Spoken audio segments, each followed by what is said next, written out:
Thank you for having invited me to this beautiful city and this interesting conference. Well, Giovanni Meloli already introduced my presentation as I represent here the Center for Media Pluralism and Media Freedom of the European University Institute in Florence, a center that was established in early 2012 at the request of the European Commission in order to study and do research and propose some solutions, possibly, on the long-lasting issue of media pluralism in Europe. Why? Because, as already Giovanni told us, media pluralism is not a competence of the European Union. So, as Vice President Neelie Kroes affirmed, currently the EU does not have the legal competence to act in this area as part of its normal business. In practice, the role of the European Commission involves naming and shaming countries ad hoc as issues arise. There is no competence, and once the competence is shared with the member states, under the principle of subsidiarity in areas which do not fall within the exclusive competence, the Union shall act only if and so insofar the objectives of the proposed action cannot be sufficiently achieved by the member state, either at central level or at regional level, by reasons of the scale or effects of the proposed action that can be better achieved at the European Union level. So the European Union has no specific explicit competence on the issue of media pluralism and media freedom, but the European Union has not been neutral on the issue of media pluralism and media freedom. As Giovanni already told us, the debate on EU competences with regard to media pluralism and media freedom is a long debate which is still ongoing, mostly because of the role of the Parliament, who forced the Commission somehow to have some kind of politics, some kind of intervention on the media sector and somehow on media pluralism too. That's why the Media Monitor, that's why the CMPF, that's why the high-level group on media pluralism and media freedom, and another group that was established by Neelie Kroes, the Media Future Forum, the so-called Van Thilo group, that last year as well produced a report on the future of the media industry. Our center was established, as I said, in 2012 in order to follow the debate and maybe propose some solution. Among our activities that are, for instance, a summer school for journalists and media practitioners, academic seminar, we organize a lot of academic seminar, workshop, we do research in the field. The Commission asked us to produce a policy report on European competencies on media pluralism and media freedom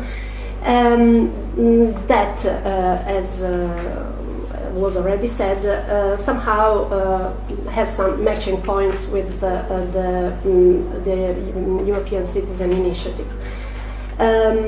Because stresses how some legal basis that already exists in the EU treaties can be used to foster media pluralism in Europe.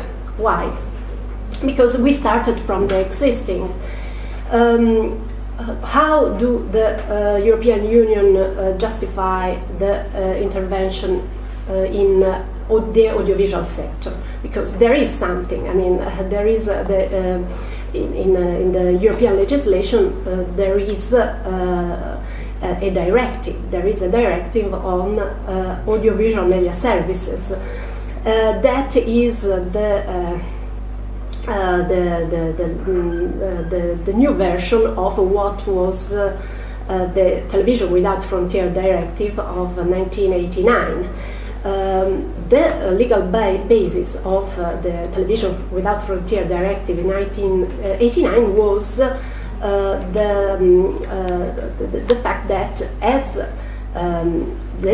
a television signal must be regarded as a provision of services, so as the European Union defined the television broadcasting as a service, in the European market, services must circulate with no restrictions, and so the European Union has a competence on broadcasting. That led to the promotion of this Television Without Frontier Directive, that, as you probably all know, it's the first harmonization instrument for the free movement of TV services in Europe.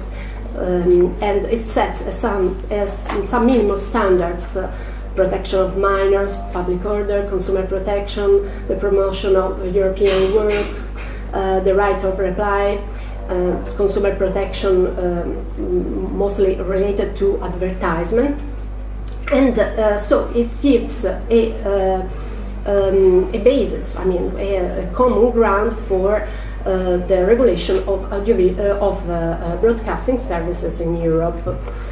Then the directive was modified, was amended because mostly of the rapid changes caused by the technological developments. So now, with the new directive, the so-called Audiovisual Media Service Directive of 2007, the directive takes care of the technological developments and divides the audiovisual services in linear services and non-linear services, including in the scope of the directive also on-demand services. And the directive sets a common ground of rules for convergent service and excludes the non-broadcasting live service that do not fall in the definition of industrially run mass media. So all the audiovisual services are included, but those that are strictly related, those that we can define as information society services, for instance, YouTube, let's say. So all these media services have to respect a basic tier of obligations, and that are more or less the same of the previous version of the directive. And again, the legal basis of this intervention is the need of harmonization of the market of audiovisual services. But by the way, we have to stress that also in this directive, beside the fact that it is not a directive on pluralism, of course, the directive acknowledges that there are the audiovisual media services are cultural services. Also, they are, of course, economic services.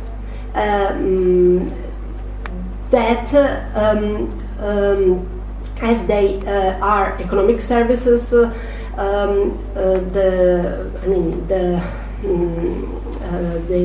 legal basis of an intervention on this kind of market is the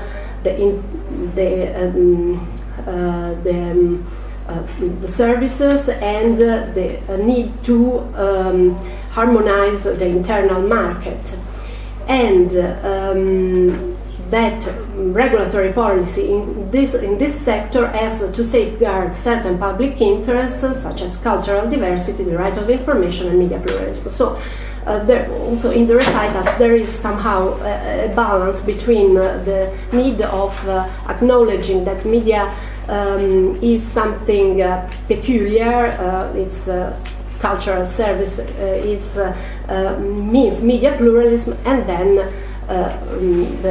of course the directive is anyway has its legal basis on internal market and circulation of services. I'll skip the discussion on public service broadcasting. Somehow the European Union already has, let's say, its own guidelines also on public service broadcasting.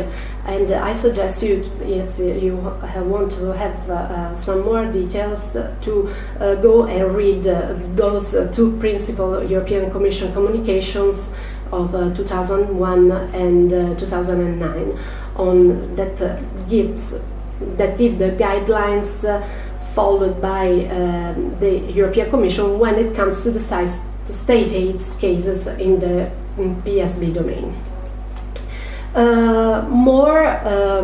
Something that exists in the European legislation is is Article 11 of the Charter, where it is acknowledged the freedom of expression, and the freedom and pluralism of the media shall be respected. As you know, Article 11 of the Charter does not mean that there is a competence. I mean, the Charter for Fundamental Rights does not create any explicit competence for the European Union. So what we highlight in the report, that media pluralism is a principle that can operate and be implemented at various levels in the EU order. And we try to list which are the instruments that are already in the treaties that can be used more in order to create some indirect effect on the market and on pluralism, media pluralism. One is the use, let's say, in the case law of Article 11 of the Charter, and I'll skip it because I have just 1 minute. And for what it is important for the initiative, the Article 114 of the Treaty for the Functioning of the European Union and can be used in a more extensive, wider way for creating a benchmark, a common, a harmonized legislation throughout Europe on some specific issue, like ownership and ownership transparency. Differences in the legislations, in the national legislations on media ownership and on media ownership transparency can hamper the functioning of the internal market. So this is once demonstrated that, and as this difference can be detrimental for the free movement of services or the right of establishment, it is possible that the Commission, the European Union, has the legal basis to intervene in order to create a level playing field for, and so through, for instance, a directive to intervene and legislate on that. Another possible consequence, another possible intervention of the European Commission, of the European Union on the media market can be also through a more structured intervention on authorities. In which sense? That briefly, the Audiovisual Media Service Directive does not foresee the establishment of relevant independent national authorities, regulatory authorities in the field of media. So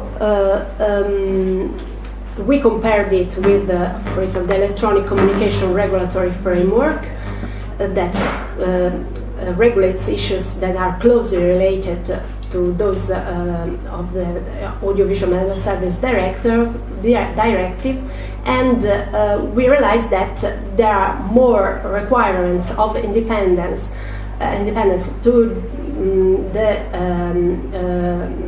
NRAs for telecommunication than for the Audiovisual Media Service authorities. Dealing with the audiovisual markets is quite an important thing. So we stress the fact that these authorities should be independent.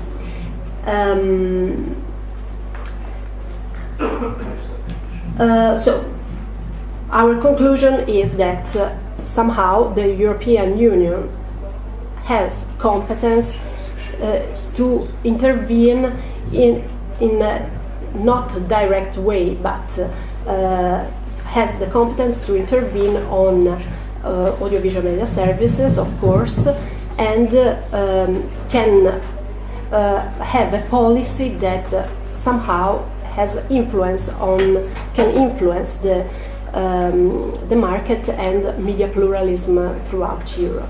Thank you very much.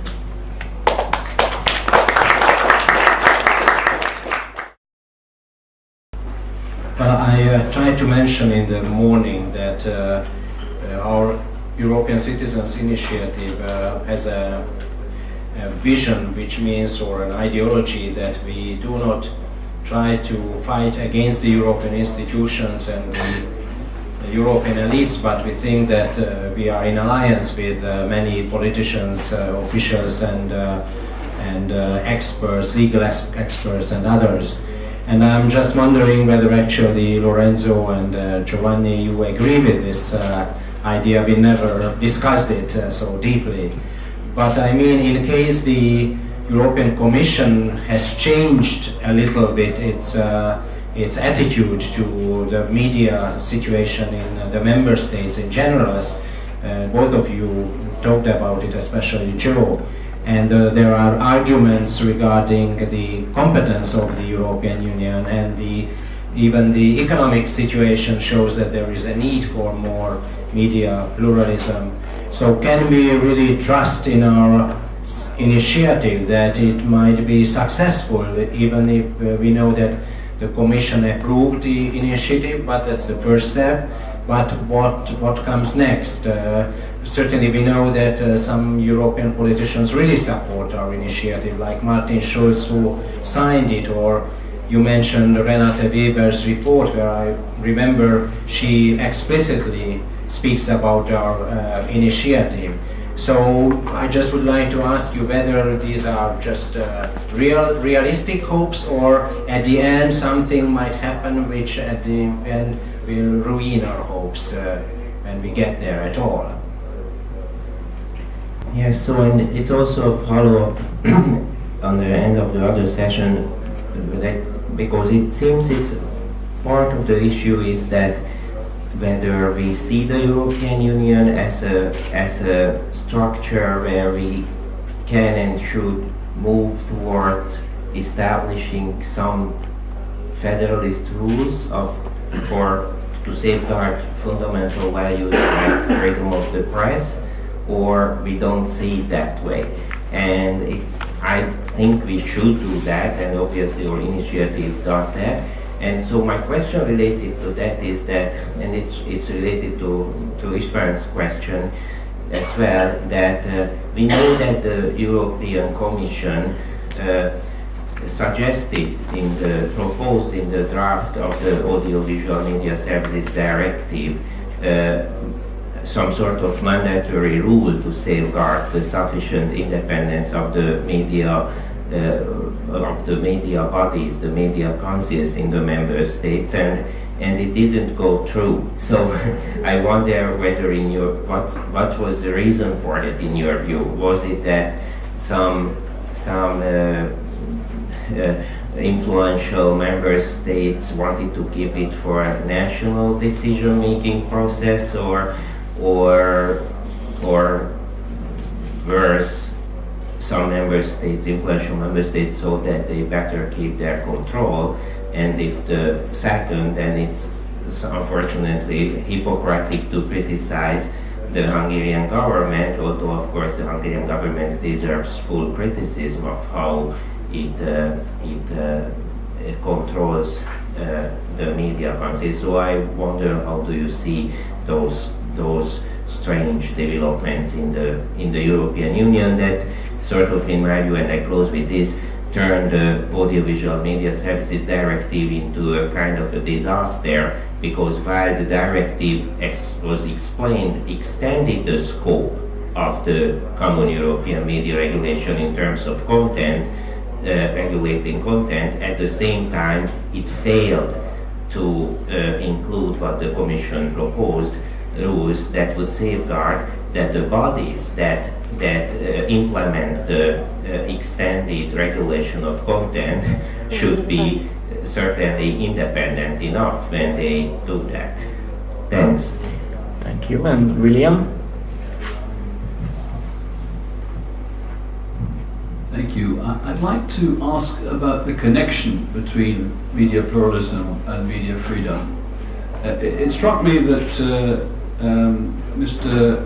Meloli spoke about the centre in Florence as the centre for media pluralism, and he didn't actually say media freedom. This, I think, it was quite significant, because I observed that most of the focus has been on media pluralism.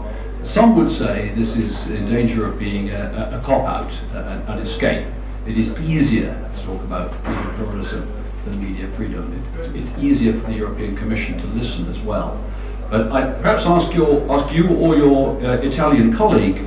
Actually, I think you, Mr. Meloni, actually began by saying that the citizens' initiative started in Italy because of the problems of media concentration. So perhaps you'd like to say, what is the connection between the concentration of media in the Italian case or others, and the impact on media freedom? And since Elda has done the study about competencies, it's not a trick question, but it's a tricky question. Perhaps you'd like to make a comment. Any other? Yes. First of all, why ownership? Why ownership legislation? Because I mean, in many European countries, ownership is the legislation on media ownership, on that puts threshold on the ownership of the media outlets, is the way it is guaranteed a market that is plural. So ownership, media ownership, a legislation on media ownership, and possibly a plural market. So since there are different legislation on this specific topic, maybe a legal basis for a European intervention could be on this in this field, as for the better functioning of the internal market, it must be useful to harmonize this legislation that maybe hamper the free circulation of services. About the issue of media authorities. Well, it was at the time, from what I understood, in 2005 at the Liverpool conference, it was decided that in the audiovisual media services there must be no specific mention of the establishment, the mandatory establishment of media authorities in each member state and independent media authorities, because there was the lobby activities of some European states, from what I understood. It's true that now the times probably the situation is ready for some major development on that, and actually this week, the first day of this week I was in Brussels, and there was a conference organized by OSF on media ownership transparency. They are proposing some recommendation. They are doing some. They wrote some recommendations in order to foster media ownership transparency throughout Europe. And there was also a representative of the Commission there, of the unit of media content, and she said that they are not thinking of a major revision of the European audiovisual media services, but they are thinking of amending the part of on media authorities. Maybe something is changing somehow, and they understood that in a field where there are there are some fundamental rights involved, as well as the electronic communication sector, but there is no content, immediately no content involved. And the difference between the legislation on that field and the legislation in force on media, on audiovisual media services, it's quite strange. So it is better also for the, at least in my opinion, also for making the audiovisual media service work better. It is good that there is a network of independent authorities that work together with the same, let's say, authorities that work, for instance, on the definition of new media. That is a big issue, or the definition of the relevant markets, in order to apply in a more effective way the European rules on the audiovisual media service, maybe in a new version, for in a better way. Thank you.